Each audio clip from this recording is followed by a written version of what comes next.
नमस्कार विद्यार्थियों, बीए प्रथम वर्ष विषय हमारा संस्कृत का शिक्षण शास्त्र, जिसके अंतर्गत की हम इकाई 1 की बात कर रहे थे, वही हम आज बात करेंगे भाषा की भूमिका के संदर्भ में भाषा का महत्व। तो हम लोग सभी जानते हैं कि भाषा अपने जगह बहुत ही महत्व रखती है। हम अपने विचारों भावों का आदान प्रदान करने के लिए भाषा को माध्यम बनाते हैं। उसी के माध्यम से अपने विचारों को अभिव्यक्त कर सकते हैं हम लोग। ठीक है, तो भाषा के संदर्भों में भाषा का महत्व किस प्रकार माना जा सकता है कि मेरी भाषा जो बोली जा रही है, हम लोग सुन रहे हैं, अब इसका क्या महत्व है। तो इसके कुछ महत्वों को हम लोग आज यहाँ पर देखेंगे। तो पहला है राष्ट्रीय महत्व। पहला है राष्ट्रीय महत्व। राष्ट्रीय महत्व की अगर दृष्टि से देखें तो राष्ट्र में होने वाले सभी कार्य, आज हम लोग सभी एकता के सूत्र में बने हुए हैं, सभी प्रकार की कानूनी व्यवस्था को मानते हैं, सभी प्रकार की संस्कृतियों को आदर कर रहे हैं हम लोग। ये किस कारण संभव हो पाया है? तो ये भाषा के कारण ही संभव हो पाया है। भाषा के माध्यम से ही हमने जाना कि सभी का अपना अपना स्थान है और सभी को वो स्थान हेतु, ठीक है, समान अधिकार प्राप्त है। ठीक है, तो ये सारी चीजें हमें कहाँ से पता चली? तो ये कहे कि हम लोग कानूनी व्यवस्था वगैरह इनके बारे में कैसे जानते हैं? तो ये सारी चीजें हम भाषा के माध्यम से जानते हैं। अब इन सब चीजों को पालन करने के लिए जो व्यवस्थाएं बनाई गई है, उनका पालन हम लोग कर रहे हैं। उसके माध्यम से ही राष्ट्र का महत्व माना जाता है। राष्ट्र के महत्व से संबंधित जो कार्य हम करते हैं, उन कार्यों के बारे में जानना, उन्हें व्यवहार में लाना, वो सारा भाषा के माध्यम से ही संभव है। तो राष्ट्र के हित में जो कार्य किए जाते हैं, उस हेतु भाषा की बहुत ही आवश्यकता होती है। भाषा अपना महत्व रखती है कि राष्ट्र का महत्व है क्या, राष्ट्र के महत्व को किस प्रकार ध्यान देना है, वो भाषा के माध्यम से ही समझाया जा सकता है। फिर है सांस्कृतिक महत्व। सांस्कृतिक महत्व, यदि हम संस्कृति की बात करें तो अब जो हमारी संस्कृति है, एक संस्कृति होती है, वो एक से दूसरे पर हस्तांतरित होती रहती है। मतलब कि हम अपनी संस्कृति को जो बनी हुई जो ये कहे संस्कृति जो हमने अपनाई है, उसको हम आगे से आगे बढ़ाते चले जा रहे हैं। अब ये आगे से आगे जो बढ़ती चली जा रही है, किस कारण संभव हुआ है? तो ये भाषा के कारण ही संभव है।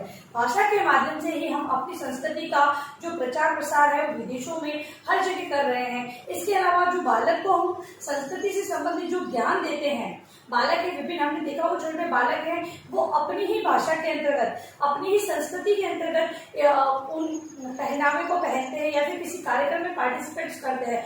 तो वो किस कारण संभव होता है? वो भाषा के कारण ही उस संस्कृति को जानते हैं, उन शब्दों को वो व्यवहार में लाते हुए प्रेजेंटेशन करते हैं। तो ये सारी चीजें भाषा से ही होती। तो संस्कृति के महत्व, सांस्कृतिक महत्व को बनाए रखने के लिए भाषा की बहुत ही बड़ी भूमिका मानी गई है। फिर है साहित्यिक महत्व। साहित्यिक महत्व, साहित्य में निहित विभिन्न प्रकार की जो शिक्षा है, जिसके द्वारा हम बालकों के व्यवहार में परिवर्तन करवा रहे हैं, उसके महत्व की दृष्टि से देखें तो भाषा ही उसे संजोए रखती है। भाषा के माध्यम से ही हमारा साहित्य है, उसके अंतर्गत जो साहित्य लिखा गया है, उसके आधार पर ही अन्य रचनाएं लिखी जा रही है। साहित्य को आधार मानकर ही हम विभिन्न प्रकार की जो पाठ्यक्रम में निहित जो शिक्षाएं हैं, वो बालकों को दे पा रहे हैं। तो ये अब जो साहित्य के बारे में जानना, उसे पहचानना, उसे व्यवहार में लेना, ये सारी चीजें भाषा से ही संभव है। तो भाषा साहित्यिक महत्व को ध्यान में रखते हुए भाषा की अपनी भूमिका मानी गई है। फिर है व्यवहारिक महत्व। व्यावहारिक महत्व, भाषा के माध्यम से ही हम किसी चीज को व्यवहार में लाते हैं और व्यवहार के अनुरूप ही हम लोग कार्य करते हैं। तो व्यवहार में, किसी को व्यवहार में लाने हेतु भाषा की अपनी बड़ी भूमिका होती है। हम लोग ये कहें कि बालक को, अगर हम किसी बालक हिंदी अंग्रेजी का ज्ञान रखता है, लेकिन अगर हम उसे उर्दू भाषा में सिखाने का प्रयास करेंगे तो वो नहीं समझेगा। लेकिन धीरे धीरे अगर हम हिंदी के माध्यम से उसे उर्दू सिखाना चाहेंगे तो वो सिखा सकते हैं हम लोग। ठीक है, तो ये सारी चीजें भाषा के माध्यम से। तो व्यवहारिक महत्व, जो चीज हम बालकों को व्यवहार में लाना सिखाना चाहते हैं, तो हमें किसी भाषा का सहारा लेना होगा और भाषा ही अपनी भूमिका के द्वारा अपने महत्व को, मतलब व्यवहारिक महत्व को बताती है कि भाषा के द्वारा हम किसी चीज को व्यवहार में ले सकते हैं। फिर है पारिभाषिक महत्व। पारिभाषिक महत्व भाषा है, भाषा शब्द, वाक्यों, अक्षरों यानी वर्णमाला और ध्वनि से भाषा की रचना की गई है। अब वो भाषा जो रचना की गई है उसको मानक रूप प्रदान करने के लिए उसकी व्याकरण की रचना की गई है कि भाई भाषा के जो शब्द लिए गए हैं वो शब्द प्रत्यय युक्त हैं, उपसर्ग युक्त हैं, समास युक्त है, संधि युक्त है। ये सारी चीजें पता करने के लिए उसकी पारिभाषिक शब्दावली की भी रचना की गई है। तो पारिभाषिक महत्व को जानते हुए हम उन शब्दों के अर्थ को भी पहचानते हैं। ठीक है, तो यहाँ पर पारिभाषिक महत्व को बनाए रखने के लिए परिभाषा के रूप में हम किसी चीज को जाने, एक सटीक या मानक रूप को ग्रहण करें, उस लिए भी भाषा बहुत ही महत्व रखती है। तो इस प्रकार से हमने भाषा के महत्व को जाना। अब भाषा और समाज के संबंध के बारे में हम कुछ बात कर लेते हैं। भाषा और समाज का संबंध। भाषा और समाज का संबंध। भाषा और समाज में क्या संबंध है? वैसे तो आप पाठ्यक्रम से पहले भाषा में इस जो टॉपिक पे चर्चा कर चुके हैं, आज कुछ सामान्य बातें हम लोग इसको दोहरान तरह के रूप में कर लेते हैं। तो पहला है जैविक दृष्टि। जैविक दृष्टि से मानव और भाषा का संबंध।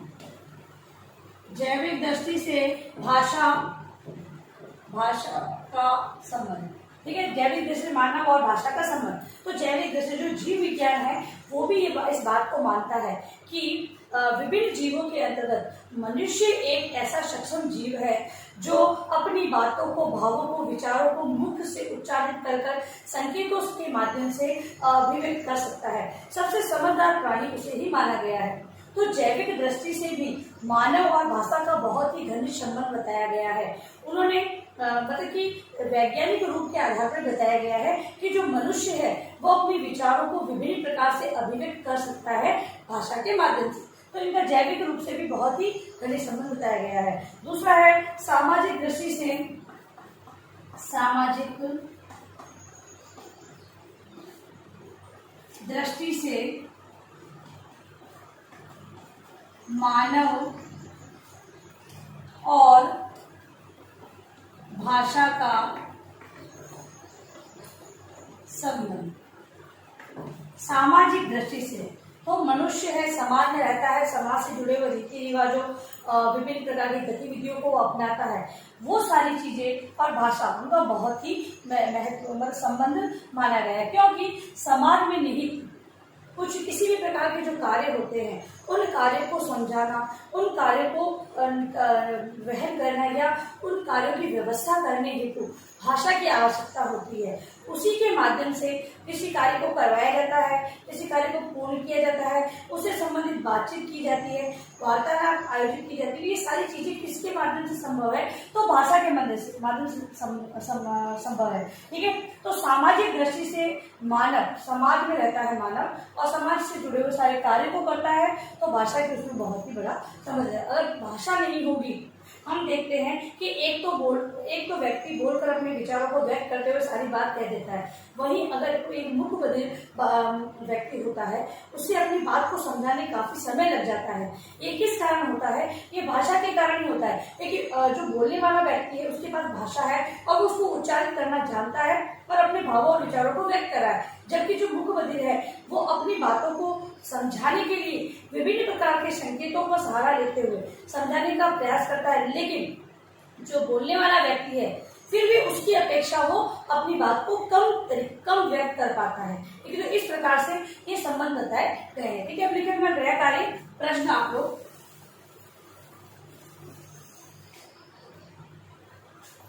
गृह कार्य प्रश्न में लिखें, भाषा के महत्व को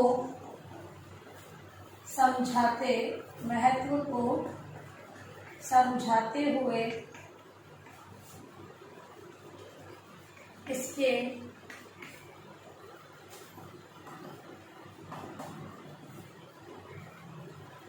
समाज से